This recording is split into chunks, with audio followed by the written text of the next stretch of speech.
Hi. So I recently came back from a little spicy art market set in like the side room of a local bar. Shout out to Wharf Chambers. Delightful toilets. I got to chat to a bunch of people there as usual, and as is quite common at this point, the subject matter of making comics as a full-time job came up. If you're an aspiring creator and you've talked to a professional comic creator at like maybe conventions or online or anything like that, you may have already asked them stuff like how to make comics your job, and you have maybe had the half-joking response back, don't. Or you may have heard well-circulated quotes like, comics will break your heart by Jack Kirby, and the very similar cartooning will destroy you, it will break your heart by Charles Schulz. Hope I'm pronouncing that correctly. There's also obviously the gem from the Dirty Old Ladies podcast. Comics is an industry that eats its young. Great. I mean, if you've watched any of my other work-related videos on here, you may have noticed a theme of me sometimes using YouTube to vent about the comics industry and just work stuff in general. Actually, before we go any further with this, let me just clarify some things. If you're new here, and chances are you probably are, because my last video popped off a little bit and I now have over 1,000 subscribers. Thank you. I'm Jen. I have been working in the UK comic scene for over a decade now. I've been working in the indie scene specifically, so I work solo, I work traditionally, and I'm self-published. And yes, I will be doing the indie comic survival guide as my next more serious video. Thank you for having a say in the poll. I will be sharing what I've learned in the time that I've been doing this, in the hopes that it might be able to help someone who might be curious about doing this art stuff without dying from exposure. But that isn't what this little rambly whatever video is about. Because the truth is that I've been struggling a bit lately. And with our senior dog being unwell, if you're lucky, he might come by and say hello. But, you know, he's probably just snoozing at the moment. He's not allowing us to sleep, so I've found myself outside in the garden at 3 a.m. with ample time to just stand there and ponder my existence. As probably most of you don't know, I had a bit of a health situation last year, which essentially trashed my entire work schedule, and we're now in 2024 and I'm just trying to catch up. I might not have a publisher to answer to, but I do have patrons, Kickstarter backers, lovely regulars who buy my stuff, and I've got bills to pay. So last year was the first time in my career that I only released one comic in the whole year, and it was fucking Blood. So needless to say, the pressure has been on to just get things done. I've been feeling like I gotta get the comics done, more than actually enjoy making them, because normally I'm all about the process and enjoying actually getting to draw the things themselves, and once it's done it's oh, okay. But now I just gotta get them done, printed, and out there. I've had moments where I'm oh, I can't wait to be done with work so I can go and do some fun hobby stuff like pickaxing the ground outside. But wait, wasn't comics supposed to be that passionate pickaxing?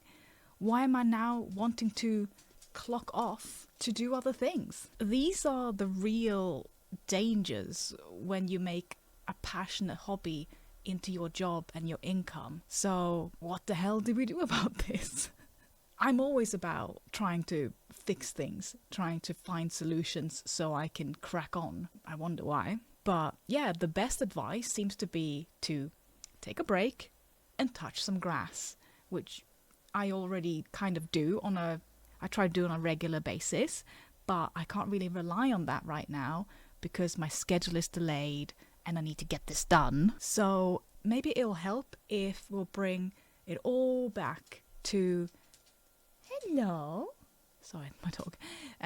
If we bring it just all the way back to the very beginning of this hobby. I've always been making comics, even though I didn't think it could be a job.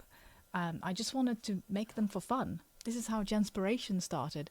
This like slice of life webcomics for fun. And Scar, which, you know, not to age myself here, started as a short comic on a role-playing forum connected to a Neverwinter Nights server. It was never like a, oh, how do we make this into a job? People who do their creative hobby as a job tend to be the kinds of people who would be doing that thing anyway, no matter what. Like, if you're making comics, congratulations, you've made it. You're a comic creator now. Money doesn't need to be involved. Like, if you really enjoy something, you feel a sort of calling, I suppose, to that type of creative expression. You're making the stuff because you want to and you need to, and then you have a dog who's staring at you.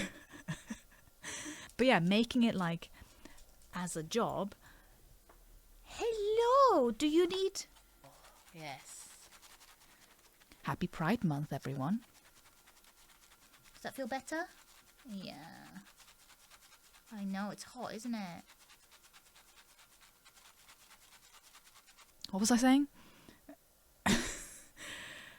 Oh, yeah. Making it as a job isn't really a priority. It can just become like sort of naturally like a slippery slope towards that. Genspiration, for example, became like my first sort of foray into printed comics in 2012. And Scar became, and still is, my comfort blanket webcomic that I started on my Patreon as like a tip jar back in 2016, I want to say. But I've heard of other people just kind of falling out of love with their previous passion, either because of like intense overwork and burnout, or maybe because of the way, you know, capitalism forces us to have a steady, relentless output. The moment you turn your hobby into a job, unless you're aware of some kind of cheat code that I'm not, you gotta be aware that what used to just be like creative fun is now going to be pushed to the side to make room for all the marketing, scheduling, sales, admin. Did I mention marketing? Did I mention admin? This is giving me flashbacks to when I read that article and had like a crisis.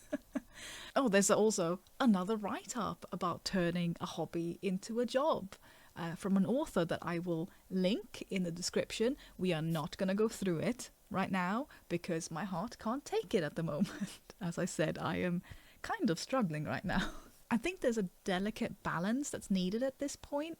So when things become too much, which they have been for me for a while now, I will try to remind myself of like that initial joy and the need to make the art that has nothing to do with like schedules and money.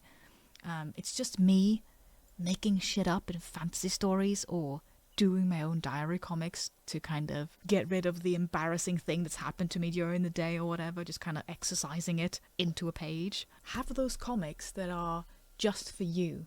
So like, what made you draw in the first place? And look at those inspirational comics that spur you on as well. Just be careful that you aren't intimidated by it. I sometimes look at some comics and I think that there's no point in me making stuff when other people are just so much better. Try not to be like that.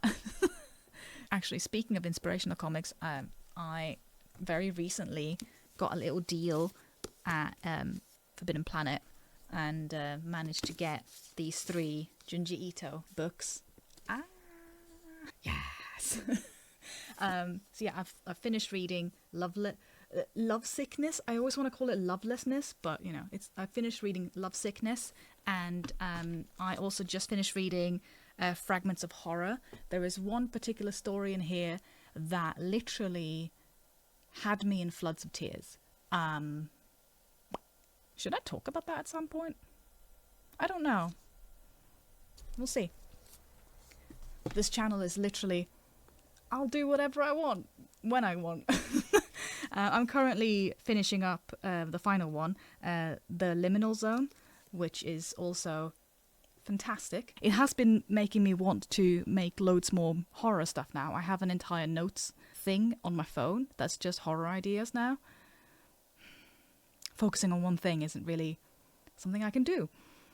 Anyway, back on track here. But yeah, you can have more hobbies than one. Like, you're allowed. I'm just telling myself this. You're not cheating on your first true love. This is definitely something that I just need to be like telling myself a lot.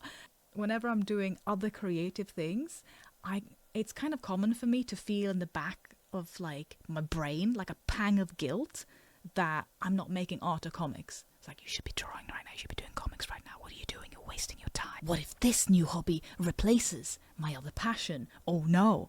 To be fair, that's probably an ADHD thing, so it won't apply to a lot of people. But we do love to like juggle fresh hobbies, like then discard them. I do feel like it also helps to like shake off the cobwebs in my brain when I'm doing something completely different that just kind of tickles my fancy, and then I can go back to the job at hand with like a fresh mind. I'm not sure what kind of point or takeaway I can have from this ramble other than to kind of say, hey, I turned my hobby into my full-time job and oops, it's a bit of a struggle right now. I'll get over it as soon as I've caught up with my runaway schedule. In the meantime, I will try not to smother that initial creativity under the heavy, lumpy pillow that is work. Be sure to take care of yourselves, yeah? Also, by the way, all of the things that I just rambled on about was based on a document that I've been like typing out. I've been typing out like several pages of just my feelings the past few days. And since then, I have actually... I've been looking up like burnout and stuff like that again, just to see if there's anything else I can do to try to essentially help myself. Because right now, I can't afford things like, therapy and medication. So we're just raw dogging this.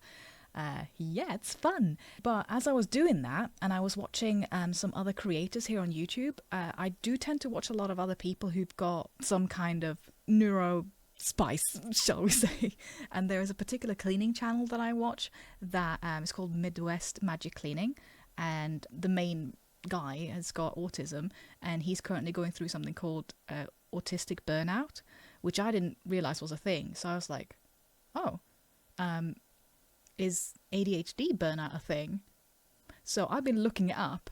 To be fair, I've only been looking at it like for a day, and a lot of the shit that is written about ADHD burnout and the cycle of burnout and like how it just perpetuates itself, and it can be a spiral that just goes to shit. That just made me go, oh, a lot of this makes sense now. I don't know if this is ADHD burnout or if this is just your bog standard oopsie, you've been working too hard burnout, but I do feel pretty rubbish, and I've been thinking that this is something that I might need to, when I can afford to. Some people might think that in the UK we have free healthcare and stuff, which we kind of do, but when it comes to mental health care here, it's not, you just gotta wait. I did a video or something on my assessment and stuff like that I did privately, but like I had to get that private assessment because I was still on the waiting list for the public healthcare assessment, which would have been free, but I'd been on the waiting list for like 3-4 years. Yeah, so I've been thinking that what I'm probably gonna have to do is try to save up money so that I can go and get some help for what may actually be ADHD burnout. So yeah, that's fun. There's also a heat wave here right now, so I'm basically just completely scrambled. I'm not putting a schedule on myself properly, I'm not putting pressure on myself, but hopefully I will have the indie comic creator guide done, and that will be like my next video. It's kind of like 70% done, the script, but as I said, I'm not putting any pressure on myself. This stuff is just a hobby. This is something I'm doing for fun on the side. So, you know, it'll happen when it happens. And with that, I'm going to finish this lovely Lucozade that my husband got me on now. And yeah, I'll see you around.